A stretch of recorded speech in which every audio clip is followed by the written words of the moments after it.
July 9th, 2005, item number 60. Today's guest is Aaron from The Big Show. Podcast411.com. Listen different. Welcome to the show. I'm your host, Rob, and this is the Podcast 411 Podcast. Before we get into the interview with Aaron, a couple of quick news and notes. First, I'd like to say hi to Ray, Holly, and Ed, and thank them for coming out to the Kansas City Podcasters Meetup. We have a KC Podcasters Meetup second Saturday of each month, 4 p.m. So block it out in your calendar. That's the second Saturday each month, 4 p.m. The next meetup is going to be at Tom Fullery's down on the plaza. I'd also like to do a shout out to Chris and say, Chris, congrats for getting back into iTunes. Chris and the Daily Download was the first podcast yanked by Apple out of iTunes because of content and not having to do with RIAA. Apple did backtrack and put him back up on the list, and for a while there, while Chris was, before he had gotten pulled, was in the top 40 of the podcasters, beating out podcasts from Disney and ABC. So Chris, you were showing the indie community well, and then Apple decided that, yikes, we can't have a podcast that's beating Disney and ESPN and ABC News by an indie, and they yanked him because of questionable content. Glad to see that they put him back, although not back up in the top 100 like he belongs. Hopefully that'll be rectified shortly. And finally, on the news and notes, I talked to the folks over at Castfire this past week. Castfire is offering a service where they can do commercial insertion into your podcast. So if you're looking to get advertisers in your podcast, they have a system where they can put commercials at the beginning, the end, automatically for you. Again, I will not be putting any commercials into my podcast. I really just talked to them to find out what their intentions were for podcasters in general. Again, this isn't for everyone, but if you're someone who would like to get some ads, if you're a person that loves Google Ads and Google Sense, this is kind of along that vein, only for podcasting. If this does interest you, send an email to brian@castfire.com. That's brian@castfire.com. I did talk to them this week. Again, I'm not getting anything out of this, and I had a bunch of questions to see if, they really are behind supporting the podcasters, and they seem to be. They're not going to make it a lock-in mechanism. They're not going to take away your identity. They seem to be approaching this really with good intentions for the podcaster. You need to contact them, though, to make sure it's right for you, and if you also make that agreement. So after my conversation, I felt comfortable enough to mention them. So again, that's brian@castfire.com if you're interested in a way to get commercials inserted into your podcast. Well, that does it for the news and notes today. We're going to go ahead and get into the interview with Aaron. Here we go. Well, Aaron, welcome to the show. Thank you, Rob. It's a pleasure to be on board. Now, first question, how's your wife doing? She's doing good. We're a little bit nervous about going for round 2 of the whole pregnancy thing, but I think we're both looking forward to trying it again. I think we're going to give it another shot in September. So she's doing good. I'm doing good. I thank you for asking. Now, this will become the second question then. What was your first computer? Well, I'm glad you asked that. I'd actually kind of prepared because I knew that was always one of your questions. So the first computer that I had was a TI 99-4A. It had the tape deck that you would load onto your computer, so you'd have the games and everything that were loaded off the tapes. Oh, I remember it. Actually, it was when I got my first computer, I had it down to the TI 99-4A or the TRS-80 color computer, and wound up going with the TRS-80 color computer. But I remember the 99-4A. One of my friends had that, and a couple of my friends had the color computer, so I went where there was more software available. Yeah, and I used to write a little bit of the basic stuff for it, and I bought one of those books on how to make some of your own games, and I remember doing that fondly, so I kind of miss that computer every once in a while. What was the first podcast you listened to? The very first podcast I listened to, most people would say Adam Curry, but actually the first one that I listened to, I went through Podcast Alley, and I picked what was not the top 10. I went outside of that, and I ended up listening to the M Show for the first time. My buddy John, who I just spent all of last weekend with at Gnome Decks. Yeah, John's a good guy. Good show. Yeah, I liked it, and that kind of got me the itch to be into podcasting, so I just kept listening more and more. What other shows are you listening to now? Well, of course, your show. Yeah, that's the obligatory answer. I listen to Jawbone. I listen to the Red Boy podcast, Late Night with Mr. X and Just Julie. And one of my personal favorites is the Catfish Show. you get to listen to a lot of shows because you are part of the, and so am I, part of the Podcast Outlaws. Yes, sir. Explain the Podcast Outlaws. Well, the premise behind Podcast Outlaws is a lot of the sites out there that you see are basically directories, just a massive list of shows, and there really isn't a whole lot of guidance as to what's a good show, what's a bad show, and what really should be on your iPod. So I was listening to Mr. X one night, and he had mentioned that he wanted to kind of do something to help the little guy out there and to get some really great shows the notoriety that they deserve. And I had emailed him the next day and said, that's a great idea. How can I help? And before you know it, we had a website up and running, and the whole premise of it is to bring in some of the lesser-known shows, the shows that aren't in the top 25 of Podcast Alley or not even in the top 50, and encourage, those people to come on board and to, promote their show through our website.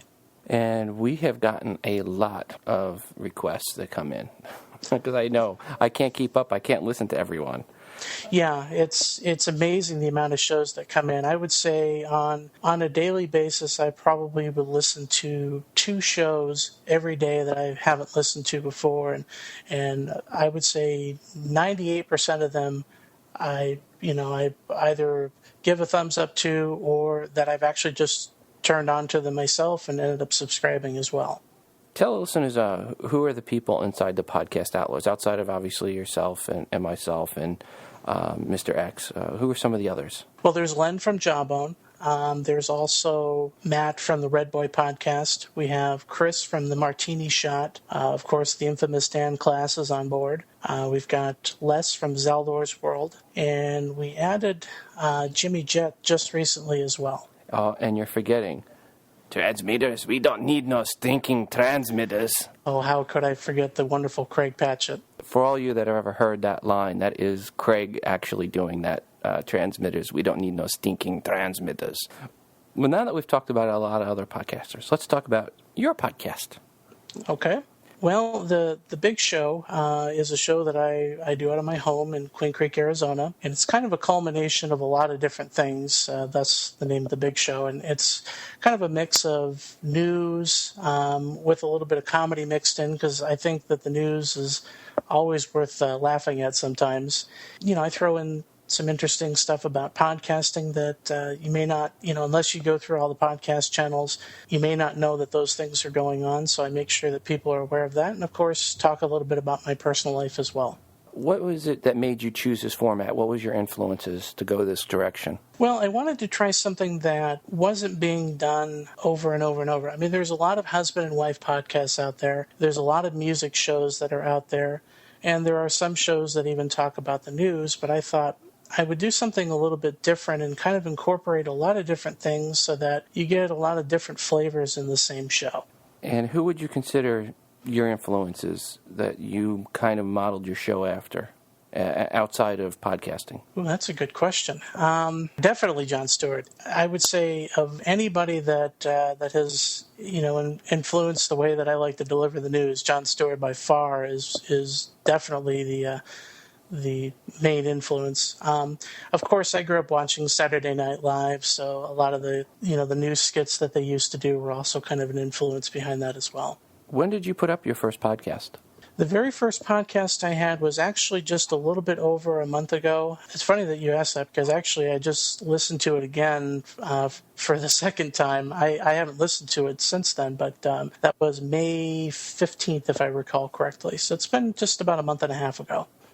Coming up on your show, what are some of the things that your listeners can expect to hear? Well, there's actually an interesting little experiment that I just recently started, and that was to contact people via Skype that I don't know and that are in different countries, obviously countries that they speak English in, or those people that are in those countries that speak English, and try and get kind of a perspective of what's going on with those people outside of the United States. The very first one that I did was with a gentleman that was up in Canada, and when I saw the name Benjamin, I thought, okay, well, we'll just talk a little bit about what's going on in Canada. But before I knew it, I'm talking to a guy that had been kidnapped by the Yugoslavian mob and had actually left Canada to seek asylum. Or, I'm sorry, left Yugoslavia to go to Canada and seek asylum there. And it was an incredibly interesting conversation with somebody that just the first basis of talking to him, you didn't think it was going to be anything like that. Yeah, I heard the interview. It's tough to do an interview when you don't have some background information on the person you're interviewing. Yeah, you did a good job. Well, thank you. I didn't think I sounded anything like Katie Couric, but I tried to do the best I could, and I'd like to do that again. What I would love to do if the RAA would loosen up on the rules is I'd love to do a lot more RAA music on my show, but I've really geared all that towards GarageBand.com because that's obviously pod safe, and I also like to give a good word out to some great artists that are out there. One of the things I have to ask you about is KQCX. What's going on there? Well, KQCX is a local radio station that we have here in Queen Creek. It's at 99.1 FM. It's a pretty limited radio range out here. So, in fact, it's kind of funny. In my own house, I don't even get the radio station that I'm on. So I have to listen to it on the internet. And for those of you that are looking for my particular show, you can find it at www.kqcx.com. And there's a live stream that's done, and my show is on at Sundays at 1 p.m. Before your show is a very good friend of mine, and that would be Robert Keamy. Yes, sir. He's a great guy, and if I could follow anybody, he would certainly be the person I would want tops on my list because he's a great personality on the air, and he recently just started a 5-hour gig on that same radio station, which is going Monday through Friday. So, looking forward to hearing that from him. Now, one thing to kind of clarify as far as what's put on the air, it's basically just the 2 shows that I do weekly. Okay. Those are put on the air. Now I'm considering the idea of maybe doing a separate show that would be just for that particular radio station. It just comes down to an issue of time because in August I start going back to school, so I won't really have a whole lot of time for the shows that I do plus another hour on top of that. I'll be able to get the shows that I've got going now, but certainly an hour on top of that's going to be a little hard to do. Now, the show that's going up on the radio, are you doing anything special for the recording of that when you're doing it from home, your standard setup? Other than just making mind of the time and also trying to focus a little bit more on what's going on in Queen Creek, there isn't much different that I do now than I used to do when I was just the standard podcaster. Technical-wise, you're using the same setup, the same gear, Yep. Recording at the same bit. I mean, what bit rate are you recording to put it out on the radio? 56. Oh, wow. So they didn't come to you and say, okay, we need it 160 mono or 320 stereo or anything like that. No, and I haven't listened to it on the radio, but as far as the stream is concerned, it sounds fine. In talking to the owner of the station, he's basically made mention that a majority of his audience, because the area that I live in is so spread out, a majority of the people would listen to it on the internet anyways.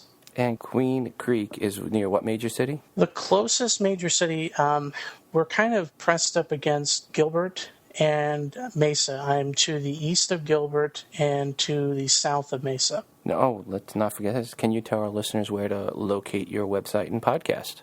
Absolutely. My website is at bigshowradio.blogspot.com. What are you using hardware-wise to record your podcast? Well, I'm actually, if anybody is ever considering about starting a podcast and they don't want to spend a whole lot of money, my show is kind of a good example of what you can do with podcasting. I'm just using my standard PC. I didn't buy any super duper sound card or anything of that nature. I use a Logitech headset, the kind that you would use for gaming. It's not the best audio out there, and I'd like to replace it with a standard mic. But as far as those 2 components are concerned, you can put out a pretty decent show if you can understand the software. That was really the tougher thing is getting the software underway. What software are you using? Originally, I started with Audacity and immediately dumped that because it wasn't going to do the music things that I wanted to do without a whole bunch of post-production work. So I went over to Mixcast Live, and I used that on my Windows PC. When you did your Skype call, how did you do your recording on Skype? How that's pulled off, this is where you need to kind of have some friends in podcasting to guide you along the way. But originally, it's recorded on a program called Hot Recorder, and I use that because most other programs have a delay that goes on in your headphones. So when you talk to a person, you hear yourself back about half a second later, and that's just annoying to no end for me. So I went with Hot Recorder, and then I go ahead and take the file and actually record it onto iRiver, and that puts it into an MP3 format, which I then have to, because the audio is split from Hot Recorder, I have to use Audacity to edit that, and then that's put on to Mixcast Live. It's a long story to get something like that out. Yes, it is. It's kind of like that diagram that you sent me. Where I've been doing this for 6 months, so I know the pain, and I know that the 1 second, half second delay is the most annoying and distracting thing in the world. I mean, I literally have done interviews where I was pulling the earbud in and out of my ear as I talked, so I wouldn't have to hear the feedback. Kudos to you for being able to do that, but to be honest with you, I just can't do it. I don't have it in me. No, it was, well, trust me, I only did it as long as I had to. All right. Well, final question. It's going to be, what advice would you like to offer to those looking to start a podcast today? Well, there's actually 2 pieces of advice. First off, don't be afraid to get into podcasting. Be willing to put some time into it, and definitely don't be afraid that, that your first show, I'll be honest with you, is going to be a bomb. So your second. And so is your second. I have yet to hear a show, and I do this very often. I'll go back into somebody's back catalog and listen to their first shows, not only just for a little bit of a laugh, but also to see how far they've come along. And guaranteed, your first show will be a bomb. Understand that, because that's the nature of the game. You don't know how to get the flow going, and it's going to take you a little bit of time to do it. The second thing that I can suggest is find some friends in podcasting. Meet people online and get to know the podcasters that you like, not only for the benefit of them plugging your show, which of course is a wonderful thing, but they can also give you some wonderful advice and help guide you down the road of how to make your podcast better. And they're going to be honest with you and, maybe make it a little bit easier for you to swallow some tougher criticism if your show needs a little bit of work. Excellent advice. Thank you. Well, Aaron, thank you very much for coming on the show. Pleasure, Rob. I thank you for having me on board. Well, folks, that concludes our interview with Aaron from The Big Show. Please check out his podcast at bigshowradio.blogspot.com. Thanks again, Aaron, for coming on the show. At the end of today's podcast, we're going to play a promo from Feet of Clay. They're a pop band in the Midwest that has started podcasting, so stick around and listen to the promo. Well, this is Rob from Podcast 411, as always, reminding you to listen different. Hello. I'm here with Feet of Clay, a pop trio out of the Midwest. They're doing a bi-monthly podcast about what's going on with them, including having music in the new Katherine Heigl from Grey's Anatomy movie, Side Effects, which opens in theaters in August. They'll also talk about the ins and outs of the music business, along with new recordings they're doing, and general mayhem concerning the world which they live in, which may not necessarily be yours. Along with frequent guests on many different topics, from music technology to everyday gripes, which they all share, believe me. You can subscribe at feetofclay.com. Thank you. God, this coffee is ghastly.